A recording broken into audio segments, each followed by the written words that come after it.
Welcome everyone to our Care Provider Training program this evening. Bienvenidos a todos, bienvenidos a nuestro programa de entrenamiento de cuidadores. Bienvenidos esta tarde. I am Kathleen Van Antwerp, the Director of Training for Kids and Families Together.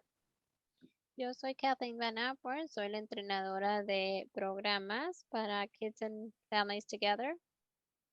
And I'm very excited to facilitate our topic this evening. Okay, everyone, I would like to get us started because this evening is such an exciting presentation. And I know earlier, Jackie and Dr. Horton, I said I was going to talk about future trainings, but I think I'm going to do that toward the end, since I think more people will be joining us as the evening gets settled in. So I'm going to go ahead and start and welcome everyone this evening.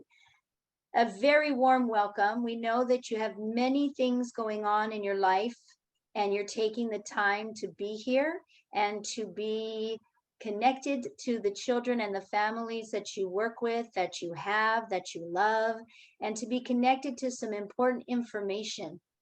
We chose this particular topic for this time of year because it's almost summertime.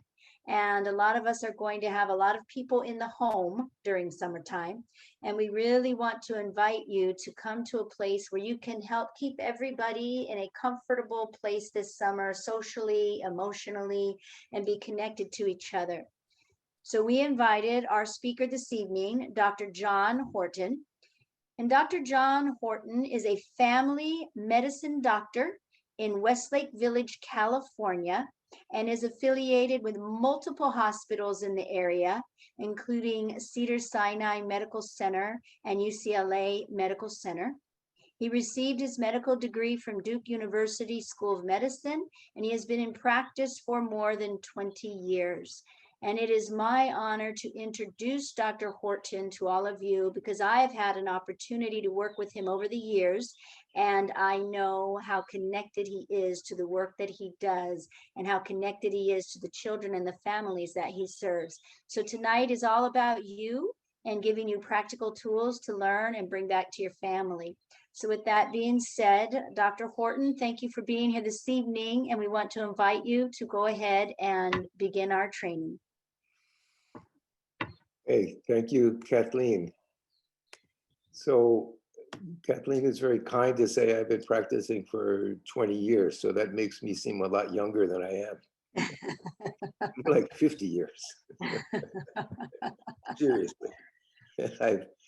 I've had the great good fortune to practice medicine not only in California, but on the East Coast, in Washington, D.C. area. And I also did a whole sojourn to Europe and India and the Far East, and learned a lot about what I want to talk about tonight, which is, as you see, this is a book that called The Inner Game of Stress that I wrote with a fellow named Tim Galway, who's an expert coach. Very many athletes attribute their success to him, and my medical partner at Hanslick. And what I have seen over the years is that a lot of the difficulties that we have with our own health, with our mental and emotional health, with our ability to communicate, to connect to other people, because we get stressed out. Everyone knows that. But I don't think we understand so well what it is to be stressed out and how we can avoid, and when we are stressed out, shift to something better. So I hope that makes some sense. I wanted to just get an impression of what you would like to get from this evening, besides, no more stress, because I promise you, nothing I'm going to say is going to be complicated or difficult or medical such that you can't understand. Because I think one of the worst things is if you're in a talk or a seminar, especially on Zoom, which we don't have, the human interaction is not so easy, is to feel like, I don't know what this guy's talking about. I don't understand this. And then it gets stressful because, like, what are you doing here? What are you going to get from it? So I am going to go very slowly, and I'm going to explain things. And I always tell her, I've done this seminar many times for many people. I suppose, I don't know if all of you experience this as children, But one of the games that we played in our neighborhood is follow the leader, where one kid would be a leader and then they would walk over here and you would walk over there, and everyone would follow them. And some leaders were really difficult. They'd jump across streams, they'd go too fast. Others were boring because they just walk. So I'm going to try and just be in a way that you can follow everything. And Dr. generally- Horton, this is Kathleen. I don't know why, but you seem to have gotten a little quieter. Is your microphone all the way up, or can you lean in a little closer? Oh, let me see. I just want to be sure everyone can hear you loud and clear because, Yeah, I'm looking for my Yes. microphone. on He's the- coming in perfect here. okay, good, Okay, good, okay. Same here. all right, Okay, okay, great. Then good. everyone can hear you. okay, good. So what I was to say, I usually when I do this, I ask people if they have a question, if they really, don't get it, just to raise their hand, and we'll deal with it right then and there. So you're not sitting there feeling bewildered or confused. And I think, it's not a huge group, so I think we can probably do that. Okay. So let me get started with the material. What I'm hoping you'll get from this is a more profound understanding of what stress is and how to move away from it into something much better. So the first slide, or the second. Okay, so, as human beings, we're defined by biological systems, okay? Like right now when we sit here, all of us are doing one thing, which is absolutely essential, and that's breathing, okay? If you stop breathing, you got 3 or 4 minutes, that's about it. And when we're born, that's the first thing that we look at is the child breathing. Before we even want to know their sex and if they have all their fingers and toes, are they breathing? And I've been, present at many arrivals and departures. Doctors, we hang out there. And that's the last thing that you notice. It's like, oh, took a breath, they breathed out, and then no breath within. So we have these bodily systems. The second most important system for us is our heart. I mean, if our heart stops, then we haven't got so much time. So another system that is very crucial, which now everyone knows about, is the immune system. Can you believe it that in 1800s, a couple of hundred years ago, we didn't know we had an immune system. We just didn't know we had it. It was there, and it was doing what the immune system does, which is to chew up bacteria and viruses that come into our body so we can maintain our health.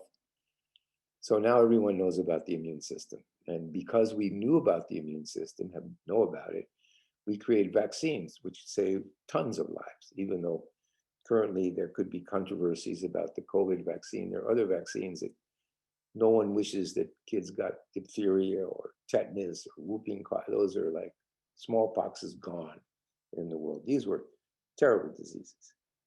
So in about 100 years ago or so, maybe a little less than that, we started talking about the stress system.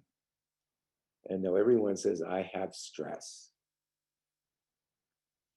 Stress is not a noun. It's not something you have. There are things that can cause you to go into what we call the stress system. And I'm going to tell you a lot about that in the next slide. But then what I want to tell you mostly about here is that we have also a wisdom system. We have the ability as human beings to gain tremendous wisdom and understanding of our lives. And we're just starting to define that system. And yet it exists. These systems exist whether we know about them or not. Okay, so let's go to the next slide. So the systems have to do with needs, okay? So I'm gonna go through this quickly, but this was the work done by a psychologist, Abraham Maslow, who actually first presented his work in the year I was born, 1946. 43, so I can't forget that. I didn't know about it when I was born, but it was there. I only ran across it in medical school, but it made a lot of sense. And that we have needs, and obviously the bottom needs survival. I mean, right now, could happen in California, everything could start to shake, really shake badly. And we would all run out of our houses in order to not be crushed if the earthquake is going to cause our house to collapse. So survival, this has to do with the stress system. Safety and security, if you're sitting in your home now and you feel comfortable, everything is good, and all of a sudden at a window, a couple of gang-looking people show up, and you don't know who they are and what they're doing there, and it's like all of a sudden safety becomes the main deal. Social needs come next. You know, if you get a phone call that your child is you know, at the emergency room, or something has happened to someone, then again you're going to gear up and deal with that, because we have to take care of our needs. Social needs become interesting because I have social needs, you have social needs. They're not necessarily the same. And this becomes a big problem because we need to be able to perceive what our social needs are, what other people's social needs are. Like, you know this, you know, some couples, you know, we talked about, they're joined at the hip. They don't do anything with one another. If you call, you know, Sam Gonzalez, you know, you want to go to the, you want to do something, well, let me see if my wife can come. If the wife can't come, he's not coming. And other people, they feel much more comfortable having a lot of space between. Social needs are different. Self-esteem is how we see ourselves through the eyes of other people. And self-actualization is how we see ourselves through our own eyes. This is a huge distinction. You know, some of the most productive and creative people, no one thought much of them when they were alive. When they died, then everyone said, wow, they were amazing. So it was hard for them when they were alive, even though they had a lot within them or a lot to share. So these are the more sophisticated human needs. So let's go to the next slide. So I'm trusting you, people in the audience that I can't see, that if you have a question or I just don't get it, please, for my sake and for your sake, you know, raise your hand, which you can do, and we'll take your question right then and there. At the end, we're going to have lots of time for questions. We're going to have a whole discussion. Okay? So the stress system, I was talking, you know, we're sitting here and everything is okay. And then if something is frightening, fearful, the building starts to shake wherever you are, you're going to feel afraid. You're going to immediately go into a stress reaction. So stress system reacts to fear. That's obvious. A frustration of a need. If you're sitting at a restaurant, and this has happened to me, and you're really hungry, and the waiter keeps on circling, and it's like, you know, no one's helping you, and you're really hungry, you're going to start to go into the stress system. Frustration of a need, pain, whether it's physical, mental, or emotional, evokes the stress system. This is a very powerful system. You know, whether we accept this or not, it's simply true that we evolved for 200,000 to 300,000 years as hunters and gatherers on the plains of Africa. This is factual. So during those years, in our small hunting and gathering groups, we were very vulnerable. You know, we were all the time going into fear or frustration of needs or pain. I mean, so the stress system is so powerful. I would say secondary to breathing and the heart, it's the third most important and powerful system. Now, it has a small menu of reactions. When you're afraid, everyone knows you can fight or you can flee. But we also are quite capable of freezing. That's just hunkering down. We could stay in a cave for 2 or 3 days without food or water if there were some big animals outside, because you're not going to go and run because they'll eat you. You can't fight them. We were the little guys. We didn't have much. So you would freeze, hunker down, hide. Some mornings when you feel overwhelmed and you don't want to get out of bed, and it's like, I'd just be really nice. I just spend the day in bed. That would be really nice. So that's like a freeze because you feel overwhelmed. And then the last, just for the sake of F's, is flocking. That's herd behavior. That's gathering together. There's safety in numbers. The birds take off together. They fly together. The fish swim in schools. The cows, if you've ever been around cows and bulls, if you scare a bunch of cows, the bull's going to come out in front and, okay, make my day, So there's a flock, and in flocks or herds, there's usually a leadership hierarchy. And that's another way that we deal with our fears, our frustrations, our pains. And one of the problems of herding is that we can lose ourselves in it. And this is not so good. So we'll come back to that later. So this is what I call the wheel of stress reactions. And they build. This morning I went down to the little grocery store nearby. I like going there in the morning sometime, have a coffee, get the paper, and there's a few people hanging out, talking. And it was really interesting because someone was showing something funny on the video. They were like just 4 or 5 people. He showed it to 2 or 3 people, and he went away, showed it to somebody else over there at the coffee counter. Then he came back, and I'm waiting for him to show it to me. And it's really strange because all of a sudden, I feel like, why isn't he showing it to me? Now, one of the worst pains for human beings is to feel rejected. Because think about being part of a hunting and gathering group in Africa. There's only 15, 20 people. Depend upon one another 24/7. What if you were to behave in such a way that those people wanted to kick you out? What would that be like? So you're kicked out of your hunting and gathering group. And they say, bye, and you go, bye, and you walk out. How long are you going to last? One person on the plains of Africa. You're dead. It's like walking the plank on the pirate ship. You're dead. So rejection creates a lot of reaction in us. And I was watching that this morning. It was really remarkable because I know this person. I know he's not, I didn't do it, but I'm starting to think, did I do something to offend him? Is he against me? He's not going to show me the video. And I started thinking, well, I'm just going to leave. I'm flying away. I'm in flight. Then I think, oh, I don't want to fight him. So I froze. I just sat there, and it was painful. I wasn't comfortable.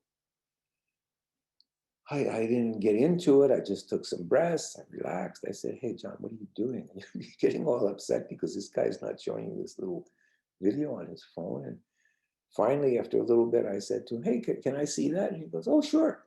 So he showed it to me. And it was fun. And that was that.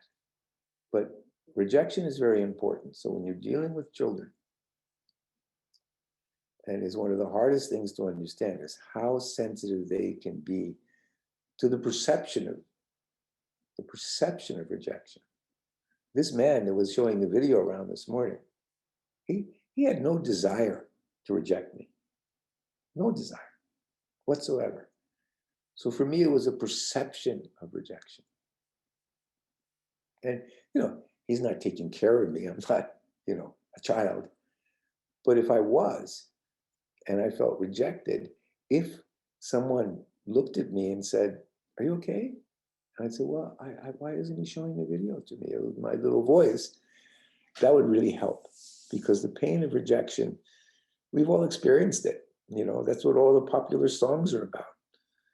She loved and left me. He loved me and left me. All of reality TV is about you're off the island, rejection.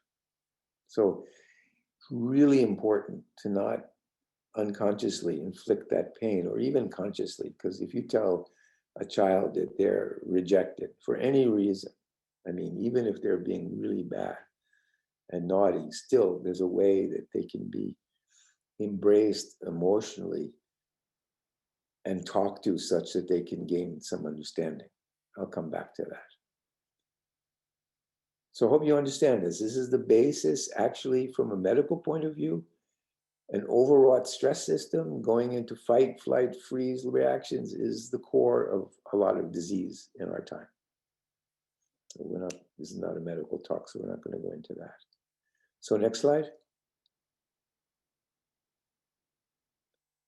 Now I'm going along in terms of follow the leader. I'm going along at a pretty good clip, okay? Because there's a lot of information I want to give you, and then we can have a discussion and learn some tools to move out of the stress system into the wisdom system. So this is probably new for most of you, because it's new in the evolution of our understanding of human beings. But it's interesting, it's new, but the understanding is ancient. So we've always respected wisdom. And isn't it interesting that so much wisdom can come from children, from their simple perceptions? And in a sweet way, they can say things and we go, wow, that's really good. So one part of the wisdom system, if you will, I'm going to call it a system, just like the cardiovascular system, or the respiratory system, or the immune system, or the digestive system, or the stress, there's a lot of systems. And the more we understand these systems, the more we can support and take care of them.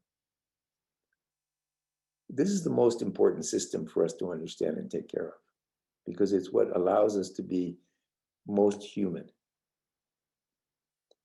So one part of the wisdom system is the inherent qualities of the human heart. I put that in quotes because this is not the heart that beats blood. This is the one that when you say, oh, that touched my heart. But that was a very, wow, that nature it touches my heart. And these qualities, these inherent qualities, they exist simply because we're human beings. That's what's really exciting.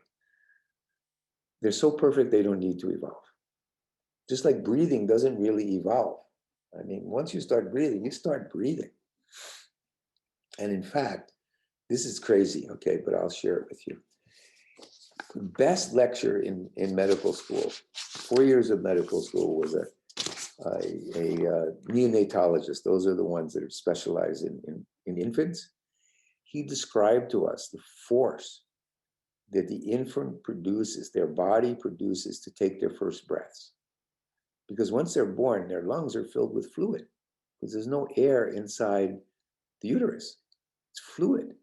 So all these little tiny, what they call the villi, these little cells where the air comes in and there's an exchange there, you know, between carbon dioxide gets breathed out and oxygen gets breathed. All those little tiny cells, there's millions of them. I don't know the exact number. Millions. All the water has to be removed. So that breath, those first breaths are so powerful. He compared the force generated by that infant to the force of a rocket ship taking off. It was so impressive what he had to say. And in fact, he said, no matter what we do from that time onwards, we'll never exert more physical energy, even if you climb Mount Everest, that first breath. So we should congratulate ourselves. We took those breaths and we're alive. It's amazing.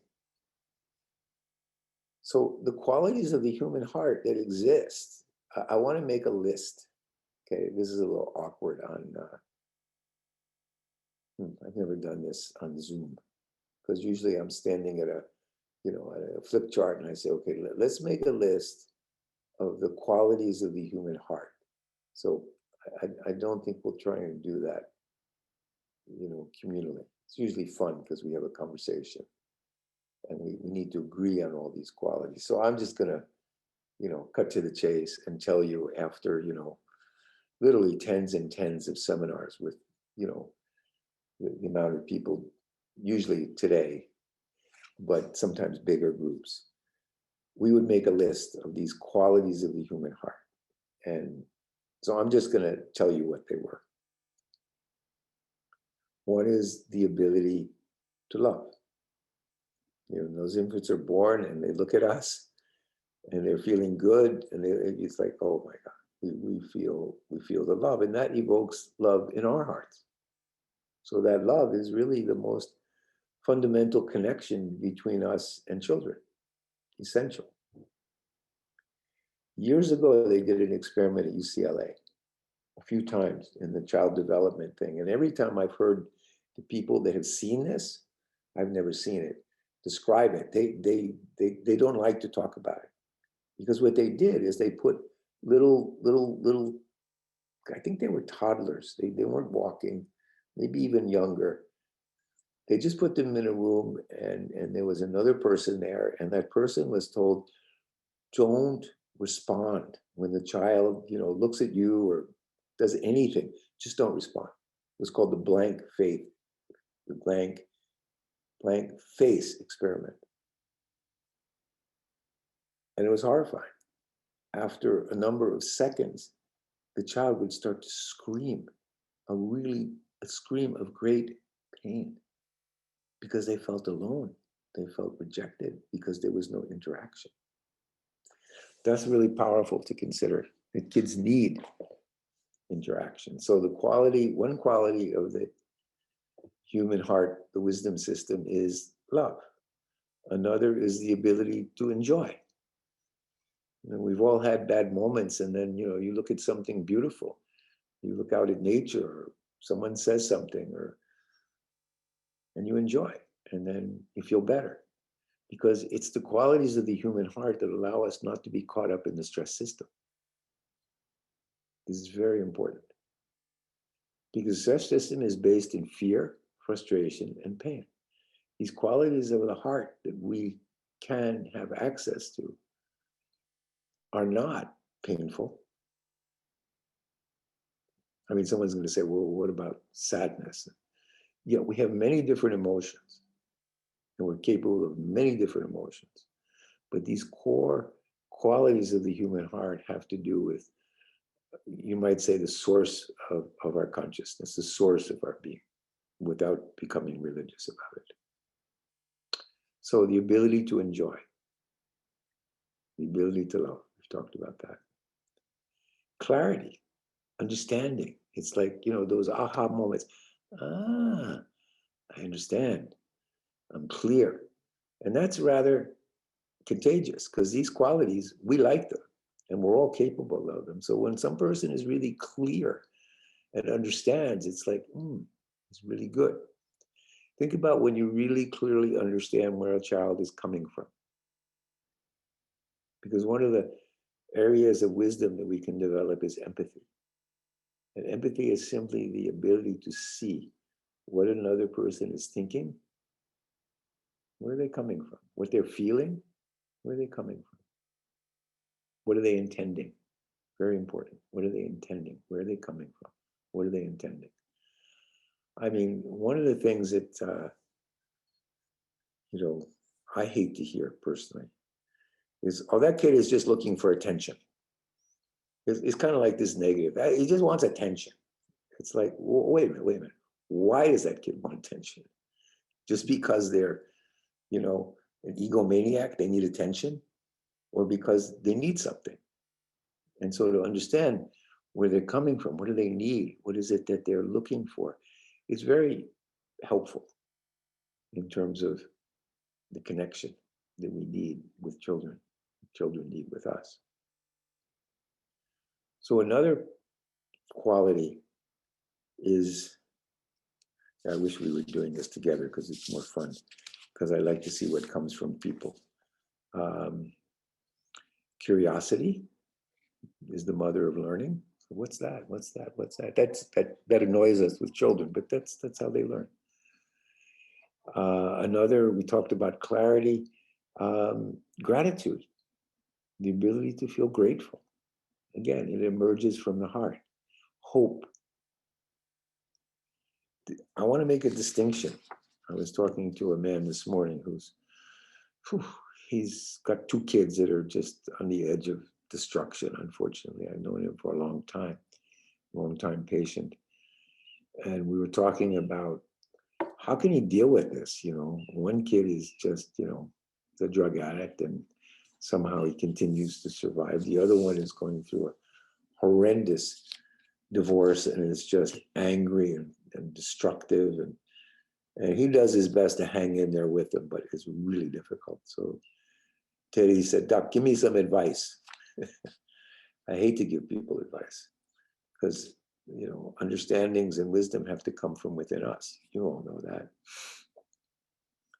So I hung in there and didn't give him advice. And finally I said, okay, look, let's see if we can find an attitude that will work for you.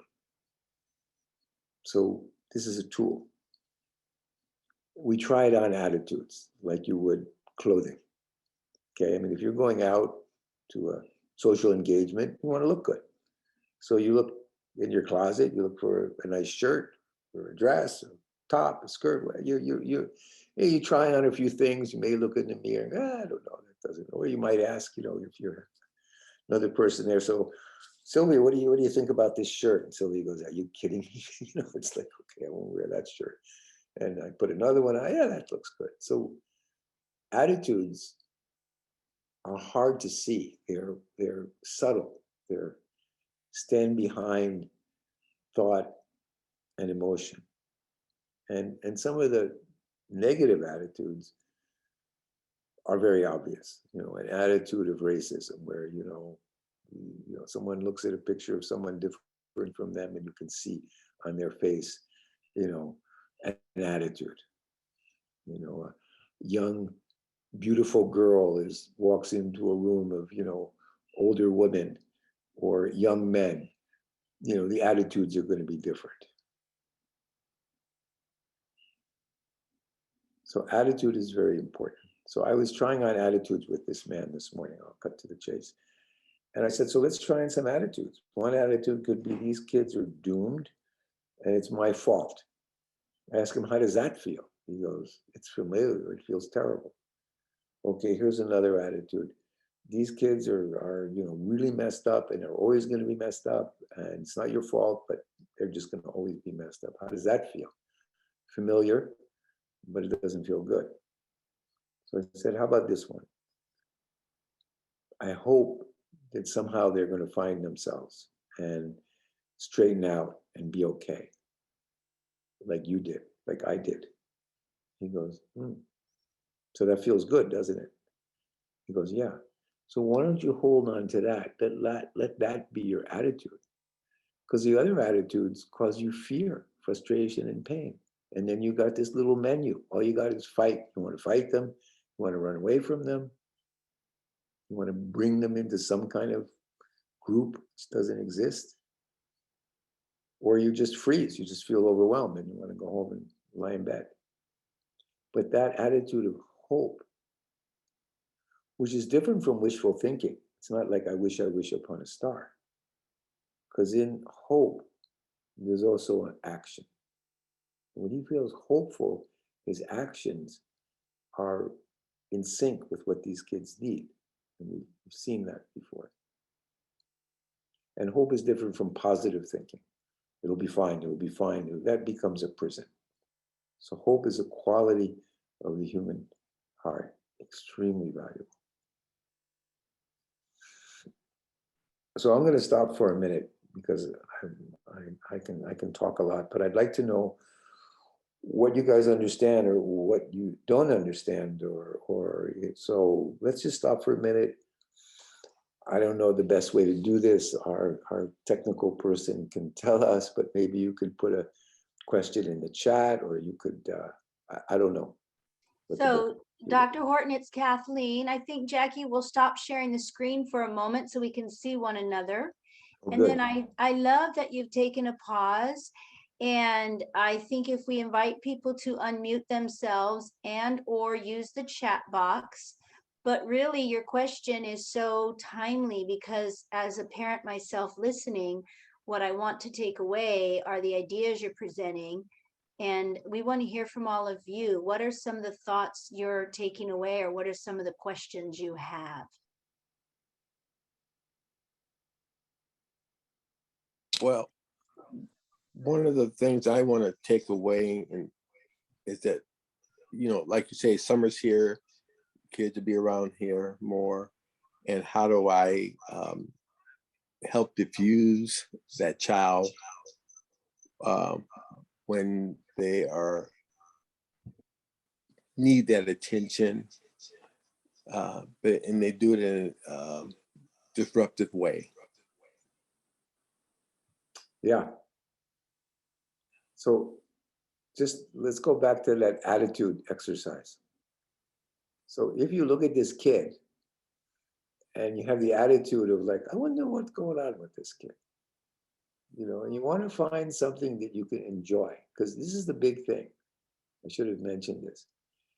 The stress system, when you go into the stress system, it doesn't feel good. It's not enjoyable. The wisdom system, which we're going to look at other aspects of the wisdom system, feels good. So the minute you see this kid that's, you know, acting in a way that's disruptive or difficult or, you know, just challenging for you, if you could step back for a moment and wonder, just wonder, wonder what this kid is feeling. What's going on in there? From that curiosity, you might be able to connect to this kid in a way that you would learn something, understand something about this kid. Does that make sense? Yes, it does. Thank you. Easier said than done, no question. No, it is, but it does make step back and look at it. Exactly. We always say, get Without curious. judgment. Just Get like curious. be curious. Yeah. That's the doorway of learning.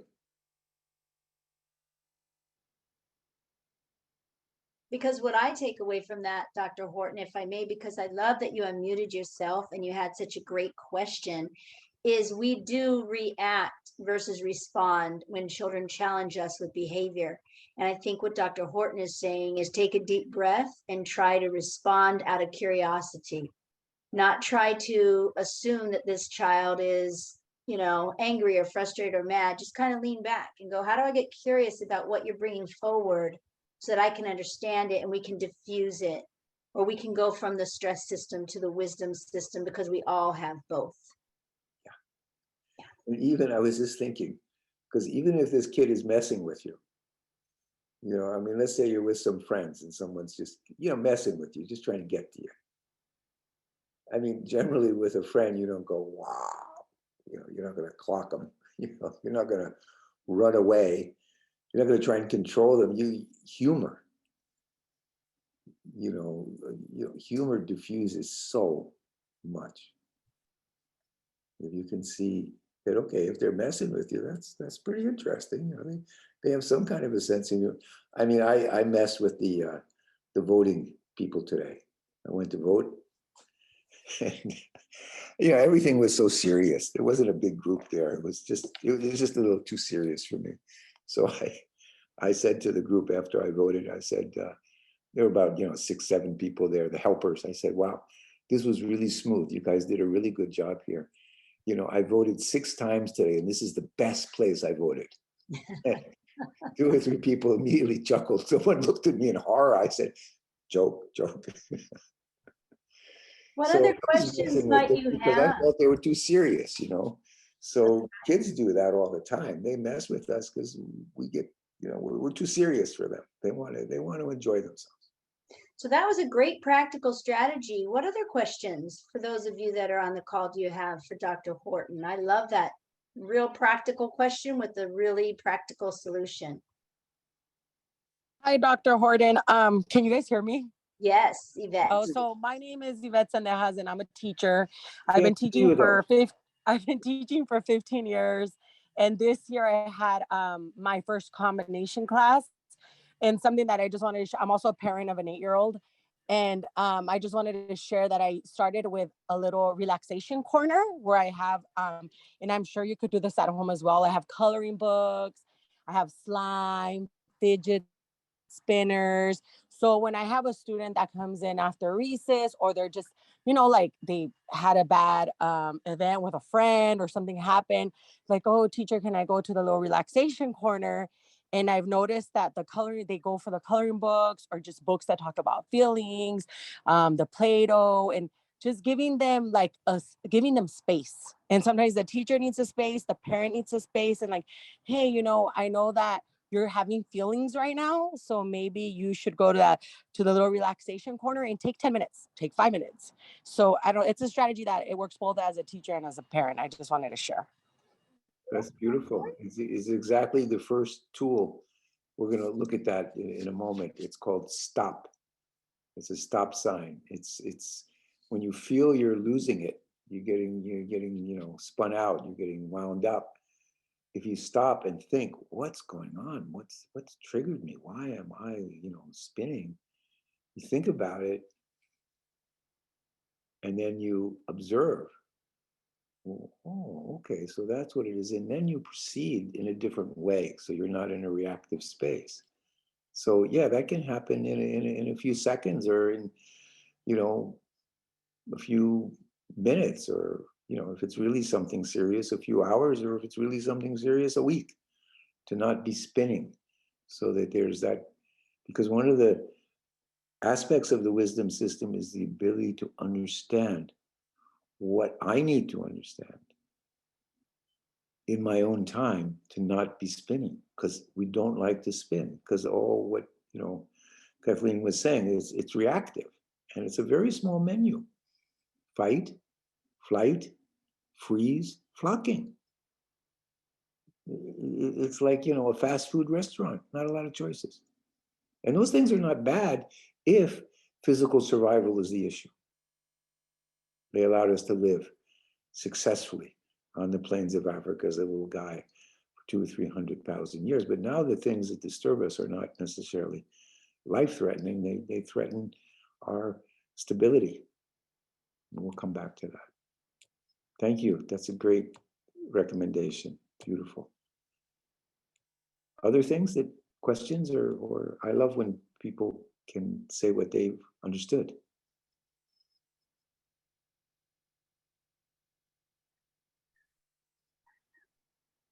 Okay, well, if there's nothing else anyone wants to share, I thank you for those two. Let's go on. We'll run through some more slides. Here's a quick comment. Oh, Yeah. Go ahead. Yeah, comment. Sorry, before I go away, I just really appreciate thinking about hope again. I think sometimes we go into a place where things are very dark for these kids and families, and we forget that hope is the best way to approach it. Thank you. Thank you. Yeah, no, it's easy to forget. Very easy to forget. And I love this distinction. It's not mine. It comes from Dr. Gutman. He wrote a book called The Anatomy of Hope. He's an oncologist, so he's dealing with, you know, very sick people. And he makes that distinction between wishful thinking, I wish upon a star, and positive thinking. And because in hope, there's stillness. There's a peacefulness in hope, and there's the ability to understand. And there's an action step that shows up.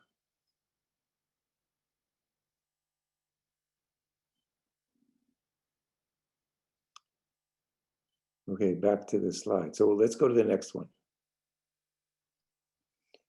All right, so we talked about the wisdom system of the heart, okay?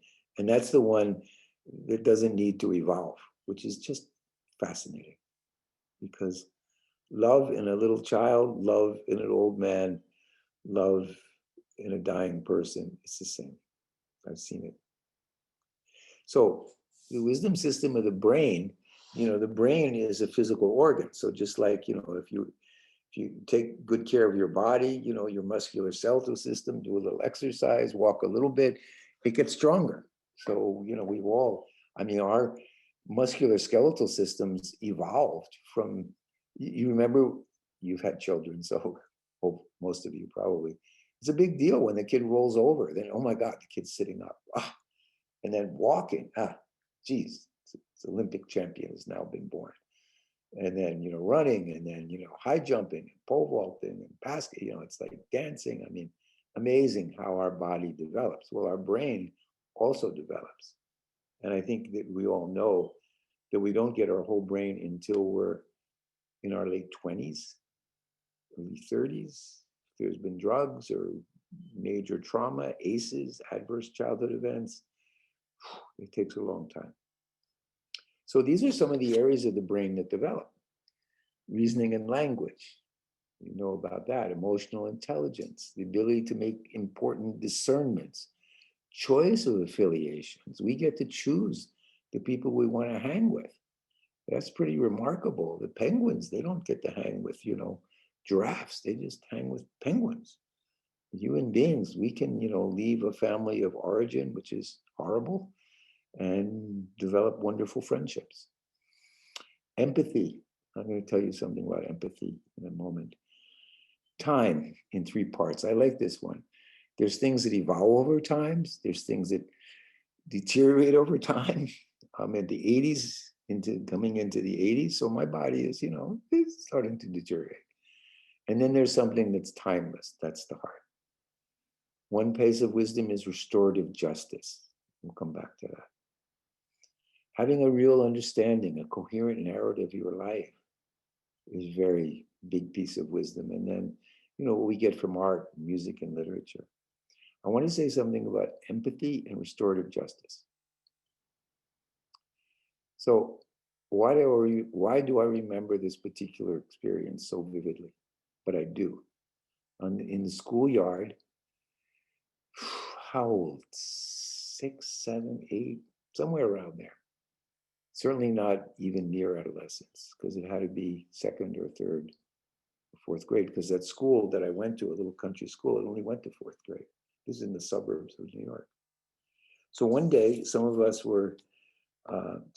my little gang of boyfriends were watching the seesawing girls, and we saw that this one girl had a little hole in her underwear. And we started laughing about it. And then we went away. It was no big deal. A little while later, the teacher, Mrs. Lemus, came. And she didn't grab us. She got our attention and said, "You were making fun of Sylvia on the seesaw." And we were like, "Yeah, it's a big deal." "Well, she's sitting over there crying." "Really?" We didn't know that we hurt her feelings. She said, "Well, you really hurt her feelings. It made her feel very self-conscious." It's like, oh, we can understand that. And we felt bad, and we were ready for a punishment. She said, "Look, I have an idea. Why don't you just go over and tell her you were sorry? And if you could, ask her how it made her feel when you were making fun of her." So I don't remember exactly what transpired with Sylvia, but I remember we went over there because I'm sure it was quite uncomfortable. But afterwards, we felt better, and she felt better. And that teacher had taught us a lesson of empathy and restorative justice. And I don't think she might have even had those names, but that's what happened. So these are areas of wisdom that can develop as we go along. Let's go to the next slide. But isn't that amazing that I remember that so vividly all those years ago? So this is what we talked about before. When you feel you're losing it or spinning out or becoming reactive, you can stop.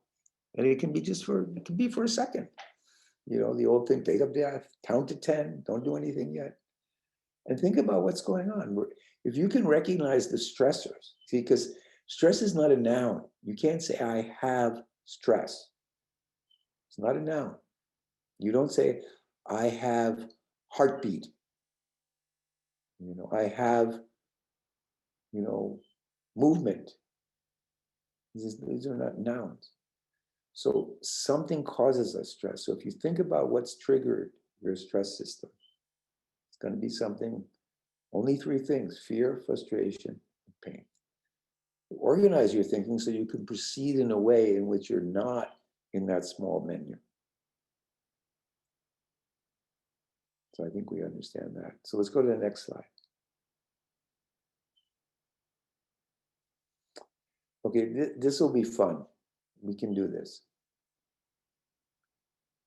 If you have a piece of paper, have said that it would be good to have a pen and a piece of paper. If you do, if you don't, that's okay. Draw your own tree, okay? And what we want to see is stability is very important. So we want to see what the roots are of your stability. So when you draw your tree, draw a little trunk and then draw some roots. And think about what your roots of stability are. And you can draw these roots. They can be thick or thin. They can go deep or they can not go deep. So I'll give you, my roots of stability are, my relationships. My roots of stability are my good health. My roots of stability are, my finances, my house, different things for different people.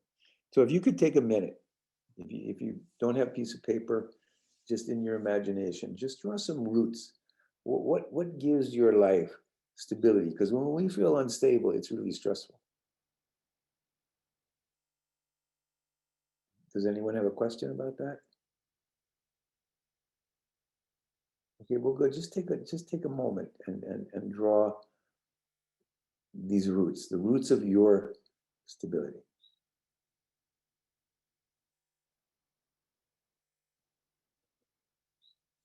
And as I said, you can make the roots go deep, or they can be superficial, they can be thick, or they can be little, because it's the roots of the tree that give it the stability. It's not the trunk or the leaves, it's the roots.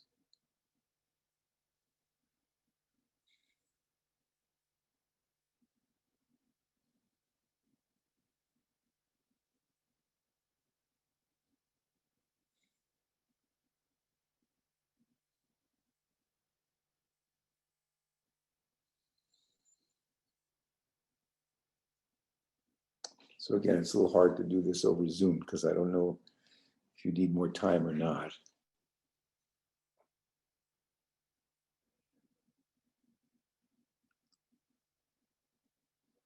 Okay, so now you have your roots. Now put in some branches and some leaves, branches. Now, one of the things that can cause instability is if things come that really rock the tree. From the outside we're talking about. So certainly a fire could really do some damage, although if the roots remain, the tree can regrow. A heavy wind can certainly do it. We're in drought, that can certainly be a problem. So look at the things that could, destabilize your tree.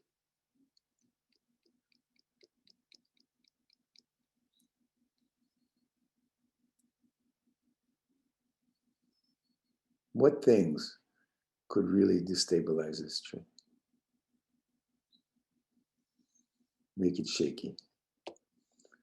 Even cause it to fall down. Even possibly uproot it. There's serious things that can happen in our life that can cause us to lose stability.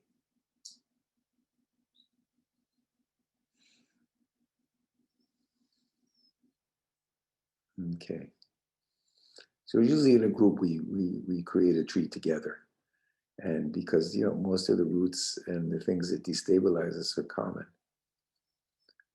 And then the profound takeaway of this is that many of the things that give my tree stability, like, I was talking about family, well, that can be disrupted. My finances, they can be disrupted. My health can certainly be disrupted. My home can be disrupted.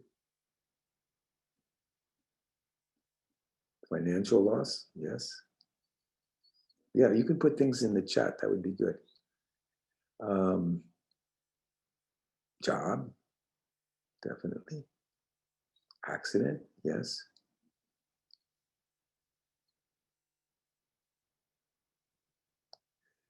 So depression, yes. Illness, that's a type of illness, certainly.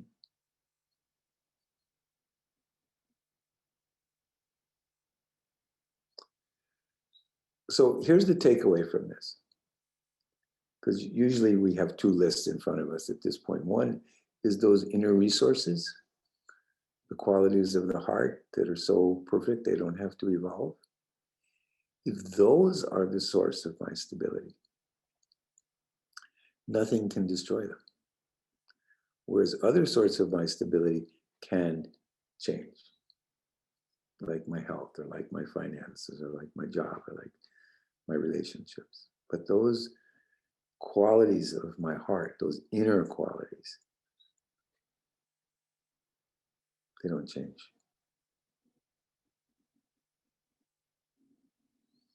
I don't see what that means. And see that. Oh, I'm sorry, that's Spanish. So that's why the book we wrote, it was called The Inner Game of Stress, because the resolution, the way to become stable and strong within yourself is to cultivate those qualities of wisdom that we've been looking at. This is a lot to digest. Can you see the next slide? Anxiety, thank you. Yeah, anxiety is very destabilizing.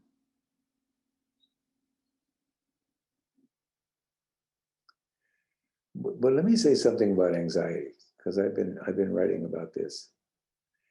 Anxiety, again, it's just like stress, is not something. It's a reaction of the body to something that causes fear, frustration, or pain. Anxiety is the perception that there's something off, something is not right.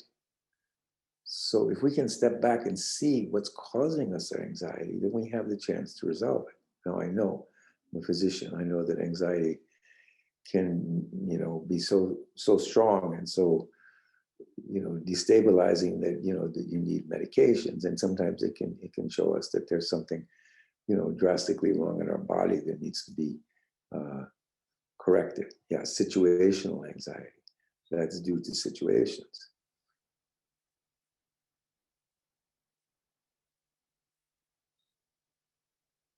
There was a book years ago called The Age of Anxiety. There's also a book called The Age of Depression. And I would say that we have a lot of anxiety and depression in our lives because we don't understand our wisdom system. We don't understand the inherent wisdom that we can develop. And we need tools to develop that wisdom system.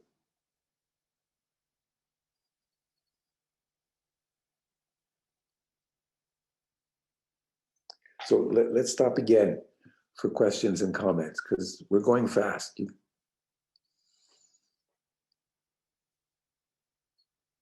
Kathleen, do you want to bring out some questions and comments? Are you here? Ah, there you are. Right here. We're always right here. Jackie, can you maybe stop sharing? And I think this is a great place to pause and take questions or comments. I love the Tree of Stability exercise, and I think it's very practical for the concept we're talking about, bringing children and parents and all of us into the summertime into the wisdom system, taking a look at your roots. What kind of questions or comments do you have? Please feel free to unmute yourself.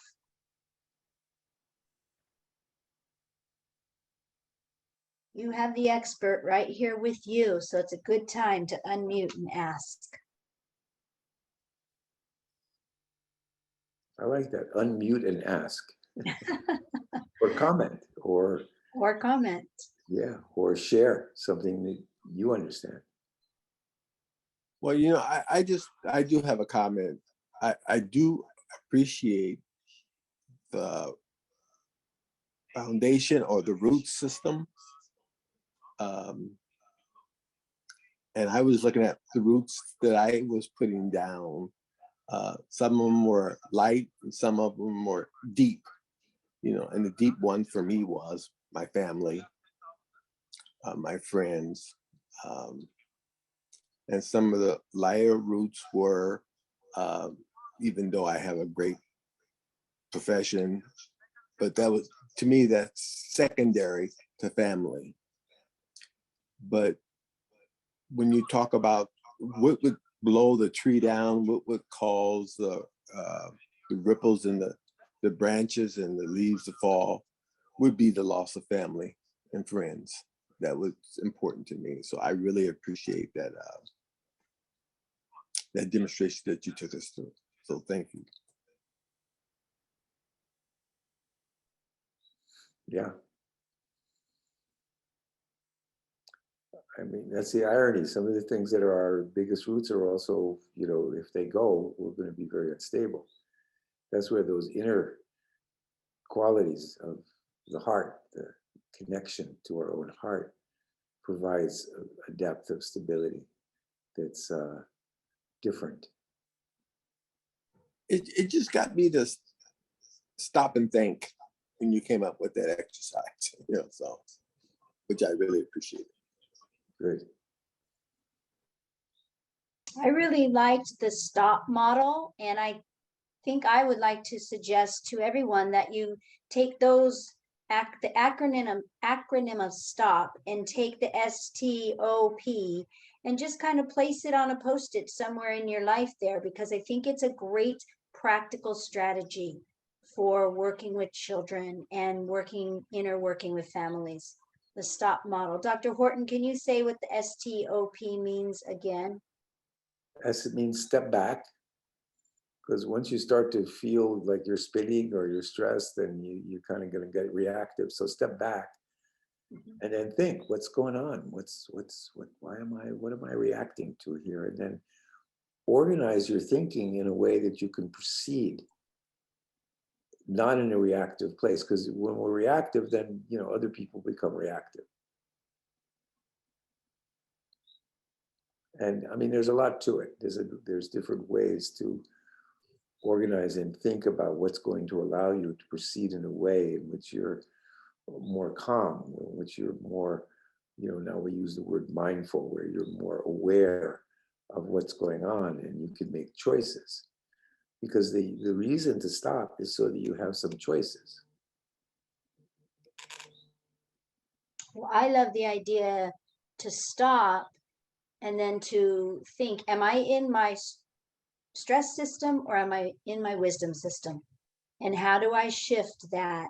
The wisdom system equates to a wellness system. We all have it within ourselves. So in the moment as a parent, what's going on around us in the family, with the children, with the spouse, with extended family, whatever may be going on, if you can be the one to take Dr. Horton's STOP model and teach it to other family members and children in particular, and give them that skill set, put it on the refrigerator. And when we're in a moment of crisis or prior to crises, right, which is even better, before we get to the crisis point, if we can de-escalate by using the STOP model and teaching the STOP model, and then using the language that right now maybe we're in our stress system, but if we all stop for a minute and we do these little steps in the STOP model, we can move into our wisdom wellness system, which can bring balance into the situation and into the family. So that's just something exciting that I want to reiterate. Exactly. Can I just throw one more thing out there? I know I don't want to monopolize the whole time, but I have done so many of these courses online with Zoom. And Dr. Horton, I have to say, I really appreciate you pausing and letting us have the opportunity to ask questions. Oftentimes, we go through some of these classes and by the time we get to the end of the session, you forget what you want to ask, even though sometimes you still write it down, but this is amazing. I just want to say thank you. Well, someday when we can meet more in person, I mean, I watch and I can tell if someone's understanding. And I'll say, so I don't think you understand what's going on. You have a question. They go, oh, yeah, I do. You know, and then because we want to move together, because we're on a little journey here. We're on a journey of understanding. And we're all capable of this understanding because it's about us. It's about how our bodies function, how we can evolve our experience of our lives. And if I'm evolving my experience of my life, then the people that I'm interacting with will too. Susanna, I saw that you unmuted yourself. Susanna, did you have a question? No, I was just gonna tell Dr. I like the stop analysis that he provides. And what I used to do, what I still do is I don't say stop, but I usually take a step back and I tell people that I'm going to do that. I usually tell them, you know what, I'm going to take a step back right now because either I'm under a little stress or I need to gather my thoughts and then I'll get back to you. And it's been hard for me to do that, but I feel like if they know at least that I'm taking a step back from what I'm doing, it makes it easier for me to feel unstressed or have so much anxiety. Excellent. Yeah. It looks like Maureen has a question. Maureen has her hand raised. Yes, thank you. I just wanted to go back to the tree of stability and thinking of what uproots our stability, and just thinking of kids in care. They go through so many changes. You know, they're living in a home with strangers, so that definitely uproots their stability. A lot of times they have to go to a new school, they have to make new friends. And so just kind of thinking about that from their perspective. Yeah. So what can you do to, you know, lessen those stressors?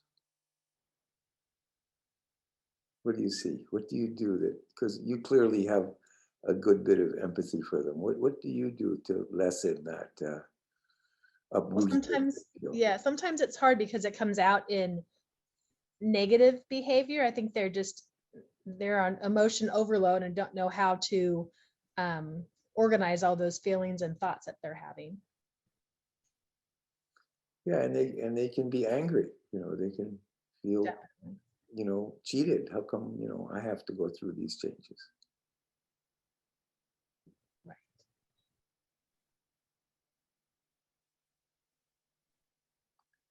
You know, there's something about kindness that's really provides a lot of stability.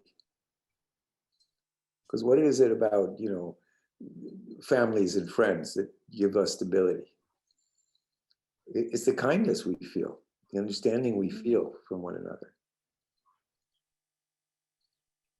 Yeah, and it's okay to feel the way that we feel, and that's what I tell the kids. It's you're okay to feel the way that you're feeling because nobody can take that away from them. And I think it's just in the approach and in the presentation that we talk to the kids. That's what I've been learning. It's just talking to them and making them feel safe, that they have a voice. So remember the hierarchy of needs, exactly what you're saying. I mean, to feel they're surviving, okay, they're not on the street, that's good. There are kids that are on the streets and that's really rough. And they're safe.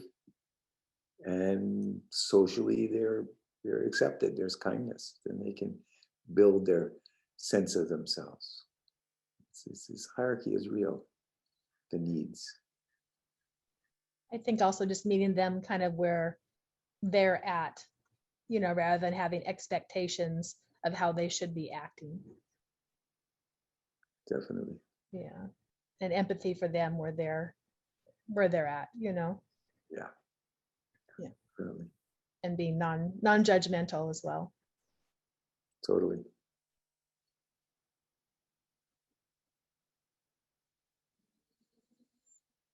So other people have things they would like to ask or share? This is great when we can be open to have conversation here.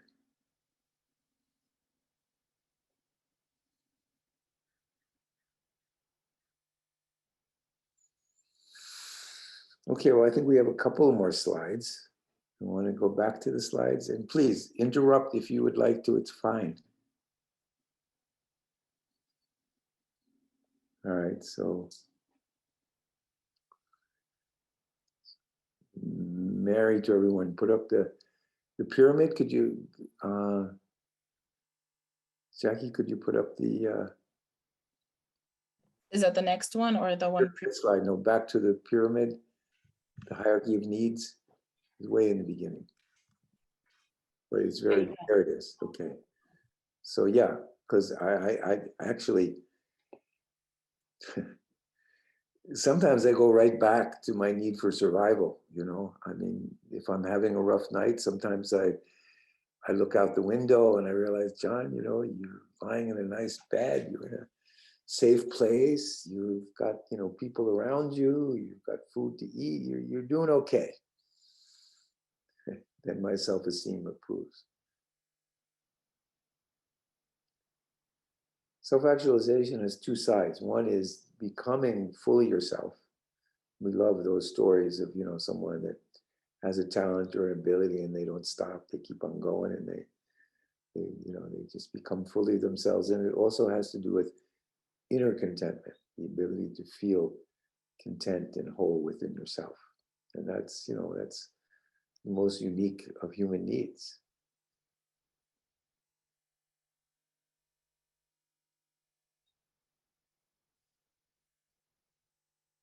Okay. So let's go back to the last few slides. There's a couple more that I think you'll find interesting. This is just a little, the menu of the stress system or the menu of the wisdom system. And, you know, all the areas of intelligence that people have. I mean, next time, Kathleen, we should talk about Gardner's multiple intelligences, that, you know, that there are all these intelligences that we can develop. But that's for another time. Next slide. Yeah, this is for another time too, because, you know, there's a natural healing process for wounds and trauma. And you know that a lot of the kids that you deal with have ACEs, adverse childhood events, and these cause their nervous systems to be sensitive and reactive. And this is an exercise that I did with people that had, you know, wounds that needed healing. And we looked at 3 boxes, things that are always healing, things that are never healing, and things that are good for one person and not for another. But we'll do this on another occasion. This is an exercise that takes a little time. This is good. You know, we can end with an appreciation of this one, and then we'll finish up with other questions, and Kathleen has things to say about future events. So it's interesting. There, if you go to a really nice buffet dinner, and maybe this is not your type of food, but just hang in there.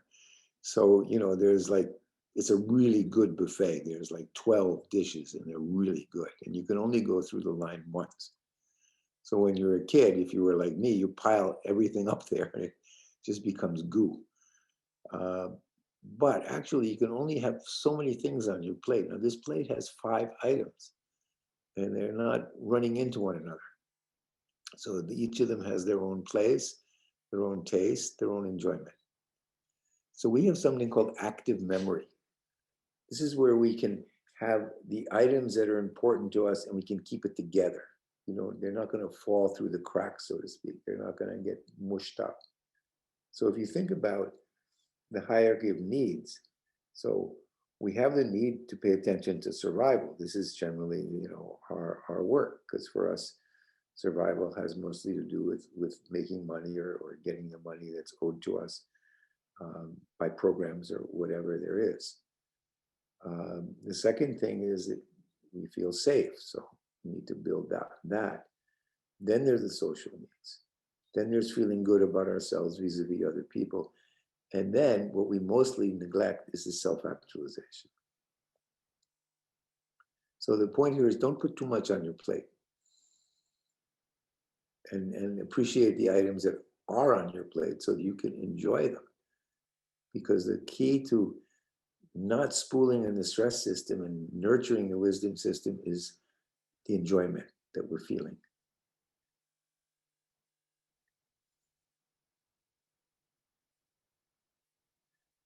All right, so I think that's probably enough for me to present.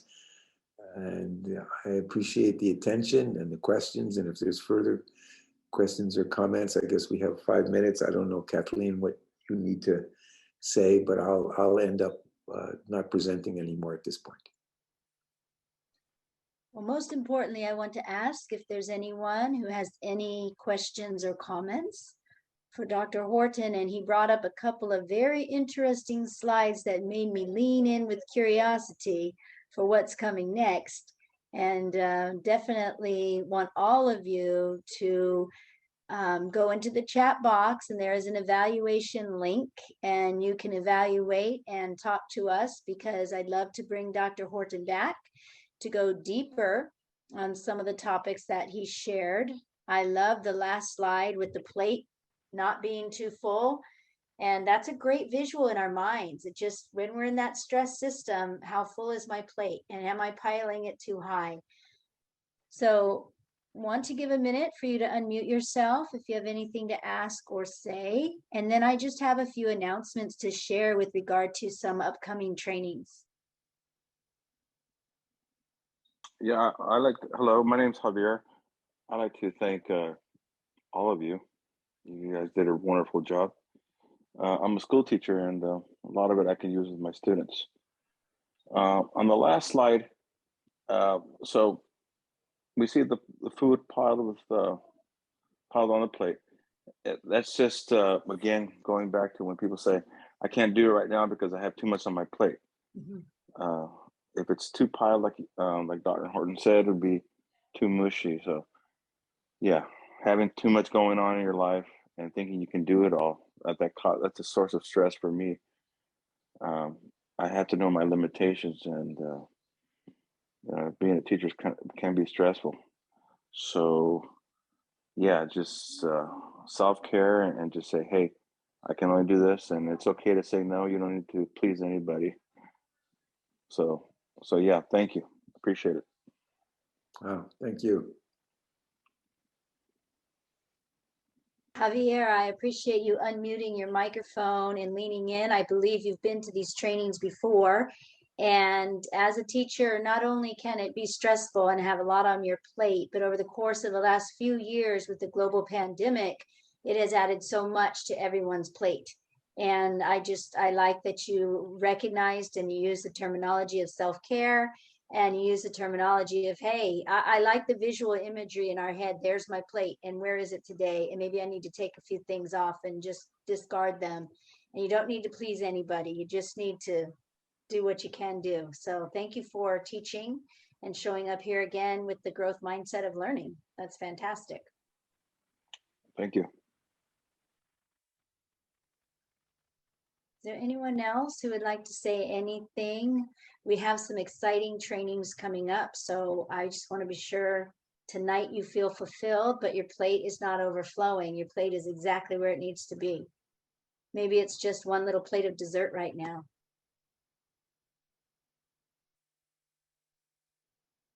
So we will be bringing Dr. Horton back, no doubt.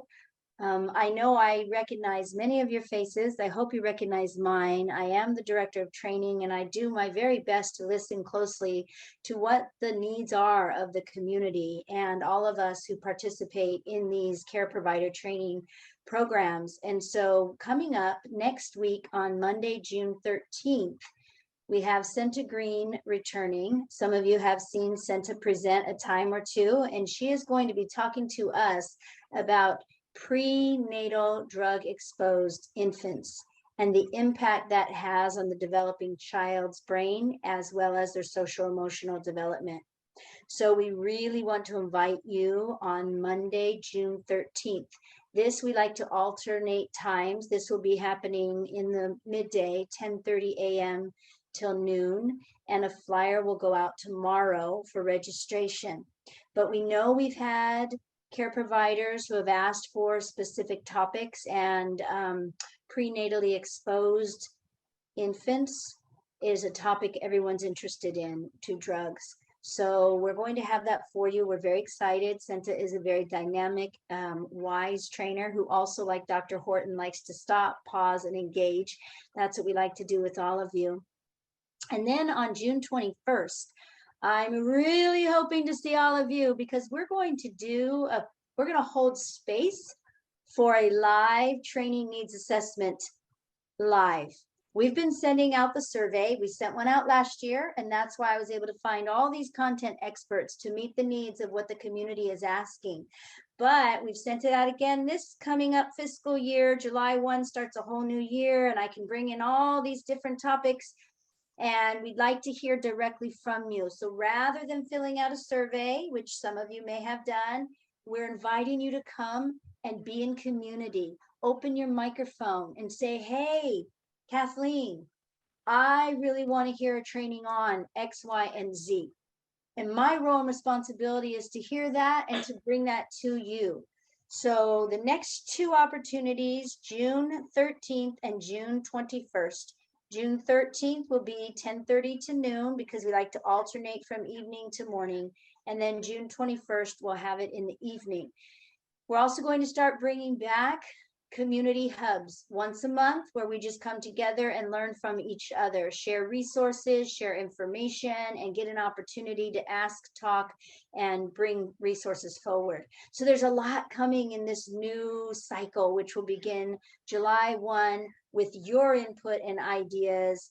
But June 13th and June 21st, we have some exciting things scheduled. So we hope you look for those emails. We hope you join us. We hope you come, use your voice. Your voice matters. We'll also have some fun raffles going on because everybody likes a raffle. And we like to provide fun things to thank you for being a part of this. Community care provider training programs. There are 3 to 4 trainings that will be provided a month at no cost. And they do fulfill your training units that you need. So we're also going to be highlighting and bringing CPR and special medical needs and different things that I've been listening as closely as I can to what all of you need. So please join us June 13th, and please join us on June 21st to use your voice. And we will take everything you say and create a master calendar of collective wisdom that we can bring together into our community. So does anyone have any questions about what's coming up?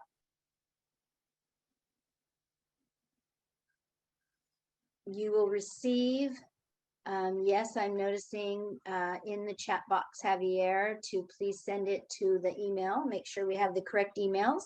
And also make sure, thank you, Javier, that your name is correct on your screen, because we do take attendance and we do send that attendance in. And if your name just says iPhone, or if your name says something other than your name, we won't be able to send you the certificate and give you the credit that you need. So in the chat box, if you'd like, you can either say, hi, I put the name Joe on my screen, but my name is really Joanne. That will help us. Jackie's here with her camera on, and she takes attendance and make sure that you receive certificates. So, okay, I'm glad you said that, because my screen says my name. You see iPad Stanley Lyles. Yes. And on the other iPad, it just says Stan. And so, and that's my wife, Pam Lyles. So. Thank you, Kathleen, for saying that. Oh, sorry. Yeah, so if you want to name into the chat box, Sure. And I'll be sure to get you your certificate. Also, if you are like, if there's 2 of you on one Zoom, go ahead and enter both of your names so you can both get the credit, and I'll look you up and get your email that way as well.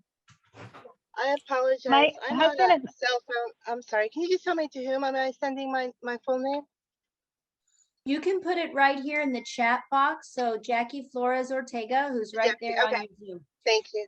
Yes, we're taking attendance. We're running the care provider training program, and with attendance, you can receive a certificate. You can place it in the chat box. And also you can always reply to the invitation that you received today if you have any questions for Jackie Flores Ortega.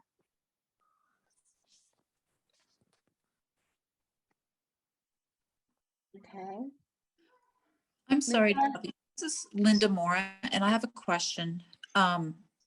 Both my husband and I are watching this class, but I'm so technology challenged, I couldn't figure out how to do the chat box.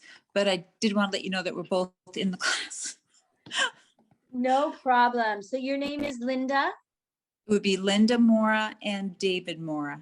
Okay, great. So Jackie will take note of take that. I have attendance written down as well. So we'll put Linda and David. Thank you, Linda. We appreciate that. Thank you. Sorry. Yeah, no problem at all. No problem at all. Hi, my name's Rebecca Hisayasio. My husband Brent and I are here on a cell phone, so Okay. we don't have a chat box. Rebecca and Brent. Yes, Brent and Rebecca Hisayasio. Okay. Great. We have that noted too. Thank you. Thank you, Rebecca and Brent, and thank you for being here together on a cell phone. Great, thank you. Have you been here together before and you were outside walking? We have called in on other trainings, yes. I recognize. All right. Is there anyone else who would like to make sure we have your information?